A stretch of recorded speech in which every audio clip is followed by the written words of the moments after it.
Yo, what's going on, everyone? So there's this rapper out there named Lil Pump, and a couple years back he was one of the hottest emerging stars on the mumble rap scene. First project, went number 3 in the whole world. Ain't nobody doing that shit.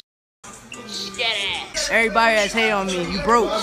You broke! He came around in the second wave of mumble rap, I would say, the one that included acts like Smoke Perp, 6ix9ine, and Trippie Redd. This was the generation that spawned from the likes of Lil Uzi, XXX, and Lil Yachty. These guys were zanned out, they were leaned out, they were coked out. Whatever it was, they were on it. Hey, bitch, Lil Pump in this shit, man. I just hit 1 million, and we celebrating with a Zan cake, bitch.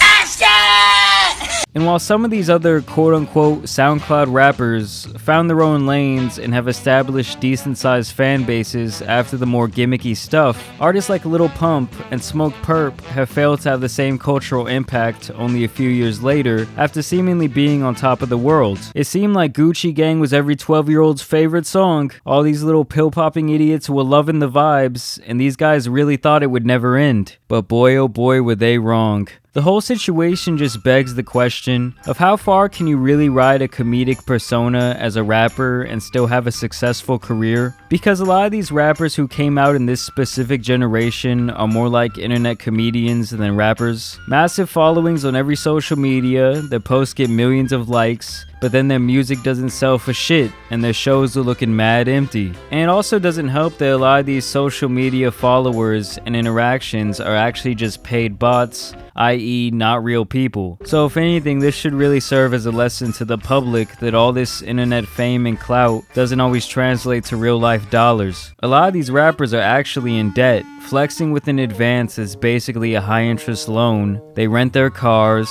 they rent their houses, and then they buy jewelry they can't afford that will have little to no value to anyone besides them. They don't own their masters, they don't own their intellectual property. All they have is these yes men around them who are just taking money from their pockets and then they burn out in about 3 years. That's essentially been the cycle for these SoundCloud rappers as of late. They go triple aluminum a couple times in a row and then they really don't know how to act. This was all something J. Cole predicted a couple years back on his album KOD, aka Kids on Drugs, where he both scrutinized and sympathized with this new generation of rappers who were publicly talking shit on his name at the time. His most prolific bars have to come from the song 1985, where Cole raps, "One day them kids that's listening gon' grow up and get too old for that shit that made you blow up, and now your show's looking light cause they don't show up, which unfortunately means the money's slow up. Now you're scrambling and hoping to get hot again, but you forgot you only popped cause you was riding trends." Now these lyrics combined with the J. Cole Lil Pump crossover interview that no one saw coming back in 2018,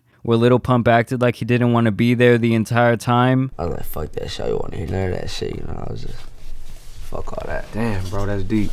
Are really funny to look back at in current day. Because everything J. Cole says in this song came true. All these kids who were listening to this style of music grew up and moved past the Instagram antics and drugged out loser image. It's like the Minecraft YouTubers who were at one time some of the biggest names on this platform. As that trend died and these kids grew up, a lot of those creators dove deep into the realm of obscurity, just like these rappers. Which kind of brings me to my main point of today's video, where Lil Pump is out here doing absolutely anything he can to stay relevant, and he's really trying. I'm sure most of you have seen his little stunt he pulled with his very late, very heavy endorsement of Donald Trump. I gotta say is Trump 2020, bitch.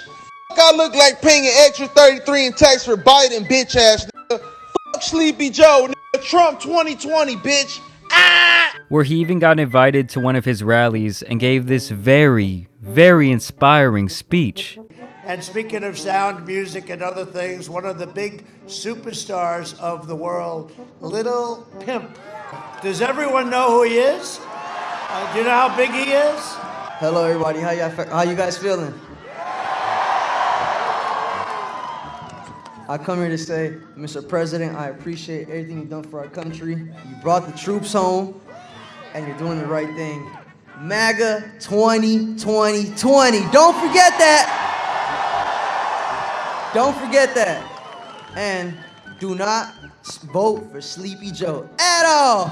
I swear to God we're living in a simulation. I guarantee not 1% of that crowd knew who Lil Pimp was, or even cared for that matter. I could have gone out there as Little Bitch Tits, and they would have still cheered if their savior said I was one of the best. And Lil Pump's fans haven't been rocking with this, by the way. He's lost over 200,000 followers since he jumped over on the Trump train. And in my opinion, taking bold political stances for any entertainer is a very slippery slope, a very dangerous game. And honestly, this guy would literally be a puppet for anyone willing to throw money in his face. Just like his daddy, Adam22. And as time goes on, I do believe we'll see stuff like this happen more and more often. The world moves really fast from one thing to the next. It happens on YouTube, in music, in movies, and really in all forms of entertainment. Who remembers Taylor Lautner from Twilight? This guy was supposed to be the next big star, one of the biggest up-and-coming actors in Hollywood. But as it turns out, when they weren't sexualizing him as a teenager, he really couldn't act for shit. And I know some people would say it's better to have lived a high-profile life and lost it than not, but this guy Lil Pump still has a whole lot of life ahead of him, and what's he really gonna do? You know, I don't feel like he's saved up enough money or has good enough investments to just survive off this the rest of his life. Is he gonna work a regular job? I really don't think he could ever even do that. Once you tattoo the face, it's pretty much set in stone that you're a SoundCloud rapper forever. So I guess we're just gonna have to see this guy fall into even more obscurity. I don't know, what do you guys think about his endorsement? Do you think it's genuine? I think he'll do anything for the bag personally. But let me know what y'all think down below. As always, I want to thank you guys for watching. Y'all please stay safe out there. It's crazy times right now. I got love for all y'all.